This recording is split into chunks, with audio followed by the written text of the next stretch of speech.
Hi guys, probably one of the worst and slimiest politicians ever, Simon Clarke, the former Levelling Up secretary, claimed that anyone making comparisons between what Suella Braverman and Rishi Sunak have said to the language used back in the 1930s in Germany was inappropriate and tasteless. He then went on to suggest that most of the following Gary Lineker has is thanks to the BBC, so the former footballer should just put up and shut up, it seems. Simon then attacked the supporters of Lineker in a pretty pathetic way. Have a listen. Well, I disagree very profoundly with what Gary Lineker said. I think that comparisons to the 1930s, as he's made, are deeply inappropriate and actually very tasteless.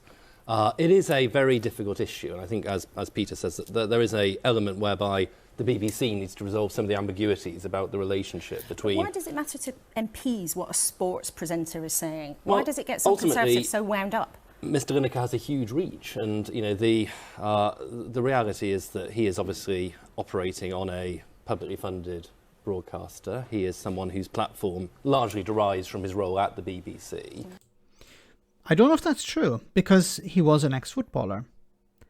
And I'm pretty sure that if Gary Lineker had started his own podcast, it would still be extremely popular, and he would be extremely popular.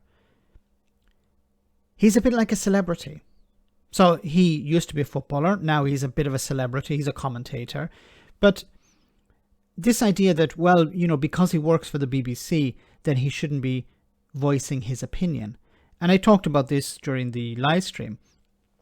If Gary Lineker was in a bar, or in a restaurant, or in a cafe, would he be allowed to express his opinion?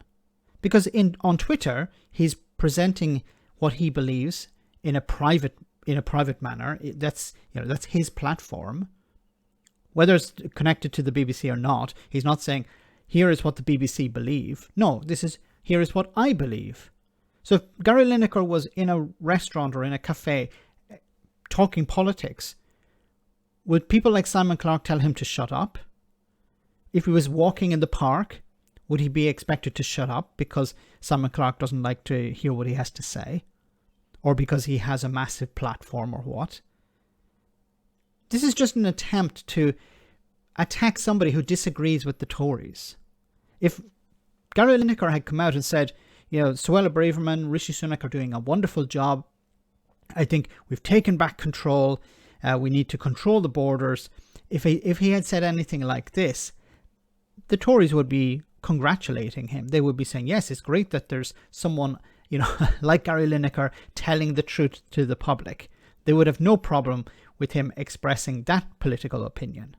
He's saying things which are sharply partisan, and I think which are also deeply unfair. And so I think the majority of people watching this programme, I think, would accept that we have a legitimate right to control our borders. But this is not about controlling borders. This is a racist policy. Controlling our borders. If you want to allow people in, if you want to stop the boats, as I said before, you create safe routes.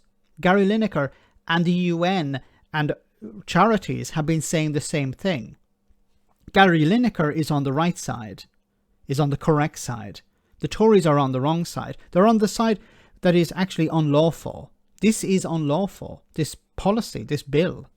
You also, as a Conservative, stand up for free speech. Yes, I would. And actually, I think this whole situation is fundamentally a mess, and it's one where the BBC needs to resolve this ambiguity. I don't like cancel culture of any kind. I don't like to see people being taken off air. I think there is a slight irony here and a slight hypocrisy, because obviously I wonder how many of the same people calling for Gary Lineker to be restored were calling for Jeremy Clarkson a few weeks ago to be removed. So, of course, he's an attempt to say, well, you know, I'm against cancel culture, but I've presented arguments for why Gary Lineker basically should be cancelled. And anyone who disagrees with me, well, what about Jeremy Clarkson? This is a pathetic attempt to convince the public that what we're doing is right. And if anyone disagrees with us, they need to be shut up. They need to be silenced. And we have used whatever levers we have, in whatever levers of power we have, to convince the head of the BBC to punish Gary Lineker for doing this. Gary Lineker is expressing an opinion as a private individual. We can't stop him from doing that, but we can make sure that there's some consequences. And as we have decided who is at the head of the BBC, then we will put pressure, we could say, on that individual to make sure that Gary Lineker falls in line. But Gary Lineker has a huge platform, and Gary Lineker doesn't have to fall in line. He can tell the BBC to go to hell. And that's a problem for the Tories. It's not about Gary Lineker, it's about telling the truth. They don't want people telling the truth about these policies, that they're inhumane, that they're illegal. They can silence small voices, but they can't silence large platforms or individuals with large platforms like Gary Lineker. And that's what they're afraid of. Let me know in the comment section, guys, what you think about all of this. As always, your comments are greatly appreciated. Thanks a lot.